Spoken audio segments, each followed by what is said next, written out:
In this second video on Lua tables, we are going to take a look at a different way of how you can use tables. And in this case, we are going to see how you can store values using a key that you can assign. In the last video, we saw how you can store lists of values in Lua, right? So if you think back to the last video, I showed you how you can store and read data from a list in Lua by using its number. Just like in MA2 sequences, each queue can be stored and retrieved using its key number. And in the last video, we saw how you can store and retrieve values from a Lua table using numbers, or the index, what it's usually called in computer science. So in this video, I'm going to show you how you can store and retrieve values in Lua tables, not only through numbers, but actually by assigning a key to the values that you store. Other programming languages refer to this as a map or objects and sometimes key value pairs, just because what we're doing is essentially defining a key and then storing a value that is associated with that key. So in other programming languages, arrays or lists and objects or maps are separate concepts. In Lua, it's just two ways of using tables. And as in any of these video lessons, I encourage you to follow along, to go ahead and copy and paste this example code into your console and go ahead and run this plugin. And what we'll see here, once we go through it in a second, is 4 different examples of how you can use objects or table as key value pairs in Lua. So let's just go through them one by one over here.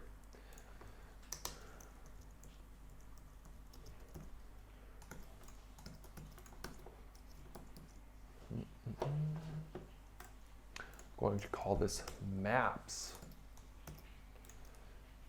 All right, we have a syntax error expected to close at line 3. Let's see what's happening.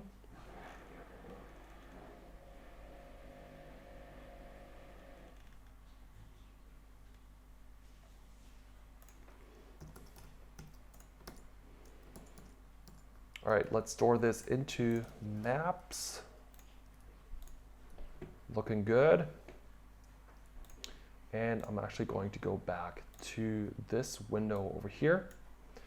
And now let's run it. All right, it's asking for a preset type, and we can already see a bunch of output. Again, I'm just going to run it very quick, and then we'll go through it one by one. Let's say dimmer, 1. All right, preset start, 1, and then 10 is the preset end. All right, using preset type dimmer. All right, let's take a look. So this again is our main function. We can see that's where the action is happening because it's returned to the MA2 console. Now the first example that I want to show you is that up here you can see how we can create these maps. And as I said before, tables in Lua can be used as a list or an object / map, whatever you want to refer to it. So obviously, the way that we initialize it is the same. Now what's interesting is that all of a sudden, this basic example maps can have this new attribute called a. So you just go basic examples map dot a equals something, and we can then read it out by just calling it up and, for example, printing it. And just in case that wasn't completely obvious already, we're using this print function that allows us to output something to the command line feedback and the system monitor at the same time. But in case you didn't know that, then you really haven't watched the basics. So go back to the functions window, or maybe you're advanced, so welcome to the club, friend. You're in the right section. Let's go back and see what's happening here. And I'm actually going to bring out a little more space. Let me do it like that. All right. Now what we can see here is that basic example maps.a should return 123 because that's what we assigned earlier. And we can see here it returns the same value. Perfect. Now what's interesting, this down here also returns the same value. And that's sort of the interesting part here. You can actually also write these curly brackets, and we saw that earlier, right? Let me just maybe pull up the lists example. And all of a sudden we see the patterns here. So in this case, in the lists example, what we did is we took the user's inputs and then we put a number in here, and that's where we stored this value. What we do in this case is we have this custom value that we call A, and that's our key. But you can see the patterns here. Before it was a number, now it's just text. And what's interesting is that I could even go local key equals A, and then I can even go in here and just insert this key, and it will still be the same thing. Right, so I'm just going to enter something random here. All right. So that's why you have these two different ways of writing it. By the way, in case you didn't notice that already, all the functions that we call within this whole GrandMA 2 API, they always start with gma.something, right? And sometimes we even have gma.show.getVar, and then whatever. This is a table, actually. So the GMA table is defined, and in the GMA table we have an example, or an attribute rather, excuse me, called show. And this is also a table, and this table has an attribute called getVar, which happens to be a LUA function. So you can already see how powerful this whole concept can get. Let's move on in our basic example here. We can see here that we can also, of course, edit these values. So right here, I'm introducing this sum attribute, and it should first have the value. That's a horrible, horrible example. But we can see that it works. And I hope that this also helps you understand it, even though I have to say value so many times to even pronounce what I'm doing here. So we can see here value. And that's exactly what we assigned sum before. Now, what happens is we can obviously override it. So we can just write a different value into it. Nobody's stopping us. And we can see here, we sort of call this attribute twice in a row, but now it's a different answer. And of course, just to make it super, super obvious, I can also go basic example maps.sum. It doesn't matter how you write it, this is just another way of accessing this attribute inside of the table basic examples maps. Let's take a look at the second example, and what you will see there is how we can actually initialize or create a table and already provide values into it. So we don't have to create an empty table and then set all of these attributes, but instead we can actually set it up just like so.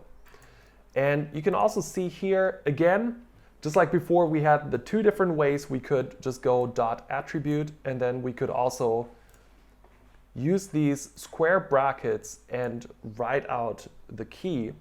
We can also do that up here. So this is just stating the attribute in a plain way, but this is completely equal to this way over here.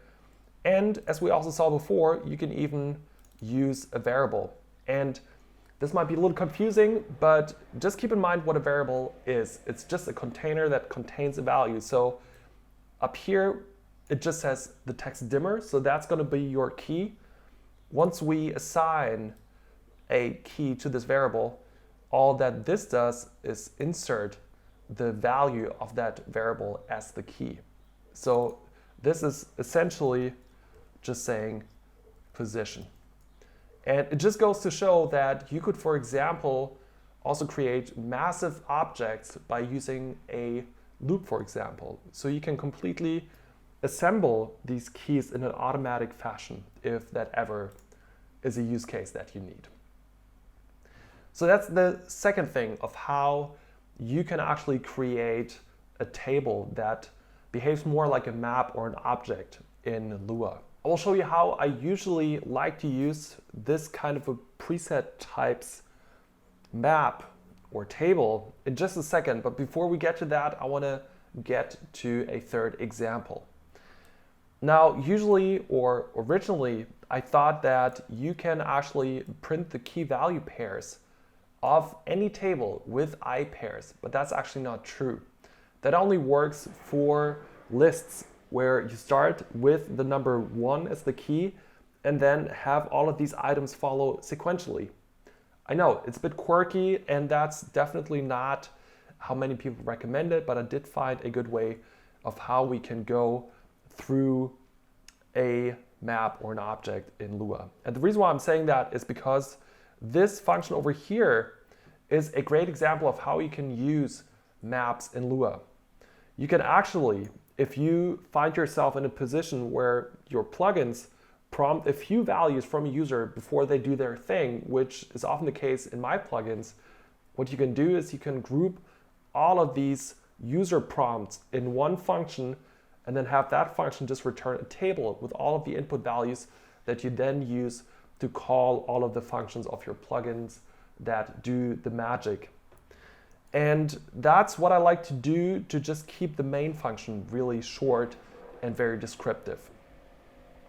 Now this is how you do it. You just write for key value. Those are local variables, just like in any for loop. Then you write in. This next is just a preset keyword essentially. And then preset range is the object that we want to go through. And we can see over here, so first of all, we assign these different values to type first and last. And once we added those values before, then we can see type is number 1, first is number 11, last is number 33. Now this is exactly where our preset range comes in again, or our preset types rather. Because usually what you will do with your plugins is just ask the user for numbers, if you can. So you saw this pattern before, I think, where instead of having the user type out that they want to have a dimmer or a position preset, instead I just ask them for the number of that preset type, which is visible in the presets window. So essentially, what this attribute contains is a number. And since numbers aren't very descriptive, it kind of helps to create a table with all of the values that you expect. So in this case, I know that the all presets have the number 0, the dimmer presets have the number 1, and so on. And to make my code just a little more clear and less error prone, what I did here is actually compare the type with this value, so preset types.dimmer. And that's how I know that down here I will do something in my plugin because the user selected the dimmer preset. Now just imagine what would happen if I just had the number 2 in here. You would always have to think about whether or not that is the correct preset number, and you might mix them up in the head. Which one is the video preset number and what is the number for the control preset? You might not know from the top of your head, so you will probably also mistake in your code which number belonged to what preset type. And for that, you can always create these kind of tables in Lua that actually map all these different values, and then the code that you end up with looks a lot more readable. And there's another great use case for this. So one other thing that I often do at the top of my plugins is to create this settings table. And then I have different modes. So let's say I have different ways of how I can run my plugin depending on the show that I'm doing. Then you might not want to rely on sort of the user input all the time, but maybe it's more of a setting for the general way that your plugin runs. And in that case, you can just create this settings table at the top of your plugin file and then just refer to these settings throughout your plugin code.